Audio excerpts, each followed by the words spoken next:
डेढ़ कूद के सीढ़िया यार હવે ખાલી પંજો માથે પડે ને આમ પંજો ફેદે ફેદા નીકળી જાય. તમે જાણો છો ડેઢકો એટલે આ દોહો કીધો.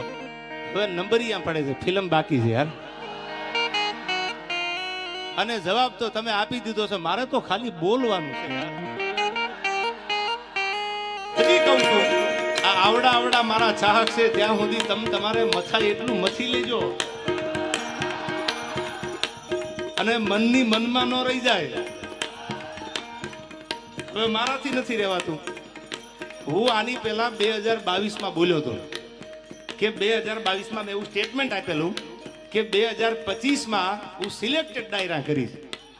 આ ઘા સહન નથી થતા યાર. એટલે ત્યારે બધાને એવું હતું કે એવા તો કયા ઘા હશે જે તમે 4-5 દીથી સાંભળો છો. અરે તમારી જાતના સાલાવ ખાદડાવ, તમારામાં દમ હોય તો હાબી સાથીએ મોરે મોરો મારી દો, ખબર પડે. ફિલોસોફી કરવા તમને બોલાવે છે.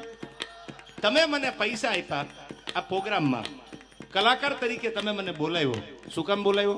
સારી વાત કરું, સારું ગીત ગાવ, સારા 1-2 પ્રસંગ બોલું, એ માટે બોલાવ્યો ને. તમે મને ડાયલોગ બાજી કરવા બોલાવ્યો છે. તમારે ગામારે વાંધો હોય આ બોલવા માટે તમે મને બોલાવો છો. સમજદાર છો એટલે ટકોર કરું છું તમને. એવા કલાકારને તમે નક્કી કરીને બોલાવો કે જેની આગળથી સારું સાંભળવા મળે, જેની આગળથી સારું જાણવા મળે, એને બોલાવો. આયા બહેન ફિલોસોફી કરે, મોટી મોટી વાતું કરે, દમ તો કાંઈ છે નહીં. અને બીજી વાત, હું ઘણીવાર ડાયરામાં બોલું છું, તમે તો સમજદાર છો. ખદડા ને ખહુરિયા ને યાદ છે ને. હવે ખદડા હોય એને તમારે જોવો હોય એના ઉપર સિંગડા નો હોય, ખહુરિયા હોય એને તમારે જોવો હોય તો એના માથે સિંગડા નો હોય. પણ માતાજીના મંદિરે સમાધાન થઈ ગયું હોય હોનબાઈ માના મંદિરમાં, અને ત્યાર પછી બોલે આથી બીજા મોટા ખદડા હોય ક્યાં? આથી બીજા મોટા ખહુરિયા હોય ક્યાં? મને અફસોસ એ વાતનો છે કે મારે તો તૈયારી છે જ, પણ સાહેબ એને મારી માં હોનબાઈ નો મલાદો રાખતાય નું આવડ્યું. ખાલી માની શરમ તો ભરી હોત. અને હું તો માના મંદિરમાં ઉભો હતો ને એટલે માફી માંગી હતી. બાકી હવે વયાવો. અને હવે તમને કેતો જાઉં છું, આ પેલા ડાયરામાં સિલેક્ટેડ ડાયરામાં દાંત કરતા કરતા કેતો જાઉં છું. સાંભળો, આવેશમાં આવી નથી બોલતો. હવે માફી માંગુ તો હું ડાયરા મૂકી દઈશ. હવે તમારે જેને આવવું હોય એને વયા આવજો, પણ ડાયલોગ બાજી ન કરતા સામે વયા આવો. મોરે મોરો મારી દો તો માનું મરદના દીકરા છો. અને હવે કોઈ ભાઈડો માફી મગવી દે તો હું ભાઈડો અહીંથી ડાયરા મૂકી દઈશ. આ મારી તમને જીભાન છે. નીકળી હાલ્યા છો ગામની પ્રજાને બગાડવા યાર. સારું શીખવાડો ને, સારી વાતું કરો ને. બાયું ચડાવવાનું શું કામ શીખવાડો છો? આવનારી પેઢી છે, આ ભારતનું ભવિષ્ય છે. આમાં કોઈ કલાકાર બનશે, આમાંથી કોઈ કથાકાર બનશે, આમાંથી કોઈક ડોક્ટર બનશે, આમાંથી કોઈક એન્જિનિયર બનશે, આમાંથી કોઈક મોટો માણસ બને એવું શીખવાડો ને. આવડે તો એવી વાતો કરો, અને ન આવડે તો મૌન બની અને તમને જેટલું આવડે છે એટલું સાહિત્ય કરીને નીકળી જાઓ. આ કોઈ લડી લેવા, કોઈ ડાયલોગ બાજી કરવાનો આ પ્રોગ્રામ થોડો છે. આ પ્રોગ્રામ તો સનાતન ધર્મનો પ્રોગ્રામ છે. અને સાહેબ મેં ક્યાંક માફી માગી હશે ને, એ કોઈક ધર્મના થાંભલાની શરમ ભરી છે કે મારી માથી મોટું દુનિયામાં મારા માટે કોઈ હોય નહીં, એટલે મેં માફી માંગી છે. હા, અમારી સિસ્ટમમાં નથી. હવે તમારી સિસ્ટમને કહી દીજો વયા આવે. તમારી સિસ્ટમમાં ન હોય તો હું કાઠી દરબાર છું, મારી સિસ્ટમમાં ન હોય. આ હાય હાય હાય બોલી જા બોલી જા બોલી જા બોલી જા. ચકલા કોઈથી બાજ ન બને. હવે આવડાની ખબર છે કોણ સાચું ને કોણ ખોટું. યાર મારે જાજુ નથી બોલવું, આ વાતને મારે લંબાવી નથી. તમે તો સમજદાર છો. પણ સાહેબ વગર વાંકના દુનિયામાં કોઈ કનડે. ઓળખાણ તમે માગો ને એટલે ઓળખાણ દેવી પડે છે યાર. મેં તો બધી જ્ઞાતિને ભેળી રાખી છે. બધી જ્ઞાતિએ મને પ્રેમ કર્યો છે. મારી યારે કોઈ જ્ઞાતિવાદ નથી કર્યો તો હું જ્ઞાતિવાદની વાતો આ બહેન કરું? મેં તો બધી વાતો કરી છે. કોઈ બોલી જાય ચમરબંધી આમાંથી મેં જ્ઞાતિવાદ કર્યો, અને ભવિષ્યમાં ક્યાંક ભૂતકાળમાં ક્યાંક મારાથી ભૂલ થઈ હોય તો મેં હૃદયથી માની ધજામાં ઉભા રહી, માના ખોળે ઉભા રહી અને મને એમ છું કે આ તો હોનબાઈ છે, અને અહીંથી પાછા વળી જાવ ને તો આપણી પડતી ચાલુ થાય. આજ માના દરબારમાં મારાથી પાછું જવાય નહીં. અને આની સામે હું વટ રાખું, માના દરબારમાં ઉભો રહીને વટ રાખું. વિડીયો જોઈ લીજો તમે, આમાંથી બધા સમજદાર છો. માના ખોળામાં ઉભો રહીને વટ રાખું. ધર્મની સામે વટ રાખે એના ઇતિહાસ નો હોય. સાહેબ સાંભળી લેજો, હૃદયની વાત તમારી સામે કરું છું. આ પહેલા ડાયરામાં સિલેક્ટેડ 2 વર્ષ પહેલા જે આખી તમે જાણો છો આખી લપ ઊભી થઈ, એમાં મેં સોનબાઈ માના મંદિરે માની ધજા સામું જોઈ અને સાહેબ મારા પગમાં નેવળ નખાઈ ગયા કે મારી માથી મોટું કે ધર્મનો કોઈ થાંભલો એનાથી મોટા આપણે નથી. આપણે કોઈ એવા કલાકાર નથી, આપણે એવા સેલિબ્રિટી બનવું નથી કે આપણાથી ધર્મ હચવાતો ન હોય, કે આપણે એના સમ ખોટા ખાય કે એની સામે ખોટું બોલીએ કે એના ધૂપેલિયા ઉપાડીને એની પેઢીલિયા હાથ મૂકીને ખોટું કરીએ. એટલે મેં માફી માગી લીધી. ત્યાર પછી વાત ઊભી નથી રહી. પ્રોગ્રામે મારી સિસ્ટમ બીજી છે, મારી સિસ્ટમ બીજી છે. હવે એકચ્યુઅલી તારી સિસ્ટમ મને મારી માની શરમ હતી ને એટલે માફી માંગી. હવે સિસ્ટમના દીકરાઓ વયા આવજો, આ લાગુ પડે એને વટથી. હવે રાણો રાણાની રીતે આટલું ઘણું ને ભાઈ. હાલો બાપા હાલો, મૌન બની જાવ. ઘણા મારા સજ્જન મિત્રો છે એ મને કે તમે મૌન રહેજો. મેં કીધું મૌન બની અને ડાયરા મૂકી દેવા, એથી મને લડીને મૂકવા દો ને યાર. અને મેં એમ કીધું તું સિલેક્ટેડ ડાયરા હું કરીશ. ત્યાં તો અમુક આવી ગયા અમે 2025 કેટલાયને શાંત કરાવ્યા છે. લે આ તમારી કોઈ જાગીર છે? આ કોઈની જાગીર છે? આ તો દેવા જ ખબર છે, કાલ બીજું આવે. હવે હું વટથી કહું છું કે શ્વાસ હાલે અને મારી માની દયા હોય ત્યાં સુધી તમારી સામે લડવું છે મારે. પેલા એવું હતું સિલેક્ટેડ કરવા છે આપણે, બાકી જય માતાજી રાજીનામું દઈ દેવું છે. પણ મને લાગે છે આમને એમ થઈ ગયું હવે મેદાન ખાલી છે, એમ થોડા ચોકા છક્કા મારવા દઉં યાર. હું સવારમાં ઘરેથી નીકળ્યો એટલે વહેલી સવારે મેં નવા કપડાં પહેરેલા. સાંભળું જો, બહુ સમજવા જેવી વાત.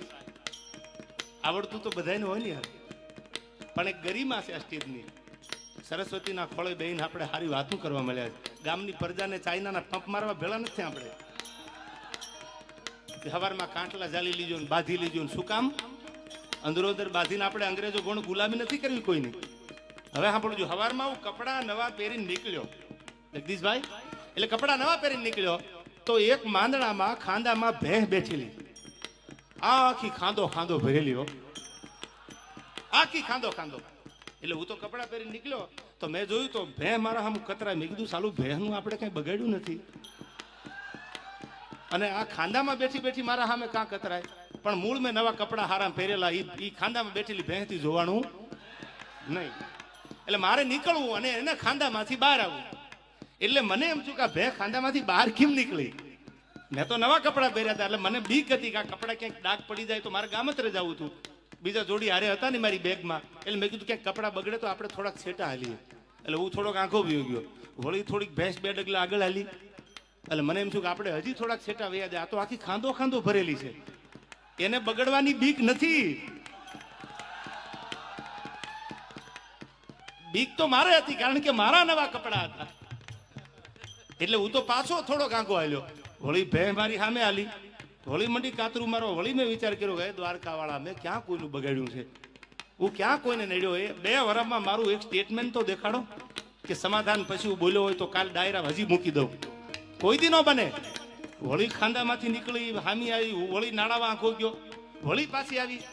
એટલે મને એમ છું કે લગભગ આ મને ખાંદો બગાડવા આવી લાગે કે હું તો આખી ખાંદામાં બેઠી છું, તમારું મારે ક્યાંક બગાડવું છે. અને પછી માફ કરજો મને, મારે ન છૂટકે આ કપડા ખાંદાવાળા કરવા પડ્યા છે. તમે તો સમજુ ડાયરો છો યાર, આ મારી મજબૂરી એ કરાવ્યા છે.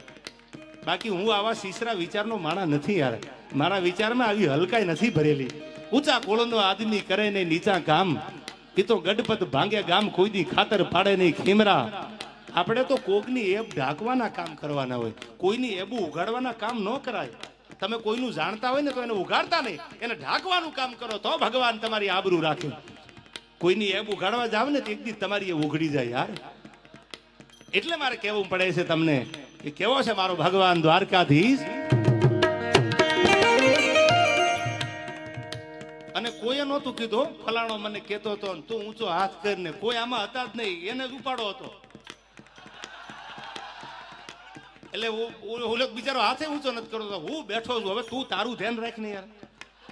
આ મારી ઓપનમાં ચેલેન્જ છે તને. આ ફિલોસોફી બંધ કરી દે ભાઈ. માયક હાથમાં ગમે ત્યાં કોકનું આયોજન, કોકના મંડપ, કોકના ગાડલા, કોકના માયક. અને ક્યાં દાદાગીરી કરવાની જરૂર છે?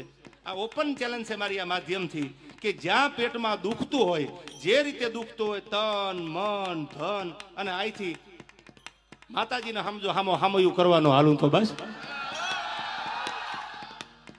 ફૂલ તૈયારી છે.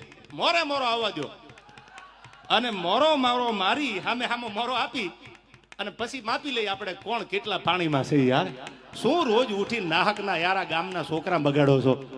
હાલવા દે પ્રયાગરાજ. કહેવાનું મન એટલા માટે થાય છે કે તમે ને બતાવ્યું સમજદાર છે, આપણો ખજૂરભાઈ એકલો ન પડી જાય. યાર સત્યના માર્ગે હાલવું છે. શું કામ ઘણા નથી બોલતા કે ભાઈ આમાં કોણ પડે? હવે મેં તો નક્કી જ કર્યું છે કે હું નીકળી છે ખાંદામાંથી, હવે ભલે પણ ખજૂર તો મારો ખજૂર છે સાહેબ, જેને ગરીબના આહુડા નુયા છે. અને આજ તમે આની ભેળા નહીં હાલો, આજ તમે સત્યની હારે નહીં હાલો, તો તમે હાલશો કીધી તો મને કહેતા જાવ એટલે આગલા ડાયરા મને ખબર પડે બોલવાની. હાલવું છે ને ખજૂરભાઈ? હું તમને પંપ મારવા નથી આવ્યો ચાઇનાને, પણ એક સાચો માણા, સાચી રાહ માથે હાલવા વાળો માણા. અને હું તો આ માધ્યમથી ગુજરાત ભારત સરકારને એટલું કહું છું, આપણા માન્ય મુખ્યમંત્રીને એટલું કહું છું, આપણા વડાપ્રધાનને એટલું કહું છું, હાથ જોડીને કે એવો કાયદો લાવો કે કોઈના પરિવાર, કોઈની બેન દીકરી, કોઈના ઘર વિશે કાંઈ બોલે તો એના ઉપર ગુનો દાખલ કરો, એને કાયદાનું ભાન કરાવો. કોઈ હારા માણાની છબી ખરડાઈ જતી હોય અને આ દુનિયા ટગર ટગર જોવે અને પછી મજબૂર થઈને એને કંઈક કરવું પડે અને પછી એમ કે એકચ્યુઅલી કાયદો હાથમાં લીધો, તો તમે જ કાયદાને કહો ને. એવો કાયદો લાવો ને. વાણી સ્વતંત્રતાનો હક છે, એ મુદ્દાની વાત છે. ભારતમાં વાણી સ્વતંત્રનો હક છે, તમે ગમે બોલી શકો, પણ સારું બોલવાનો હક રાખો. કોઈની મા બેન, કોઈનો પરિવાર દેવાજ ખવડ બોલે તો એના ઉપર ગુનો લાગુ પડે, કોઈ ચમરબંધી બોલે તો એને લાગુ પડે. આ તો આજકાલ રમત ચાલે છે.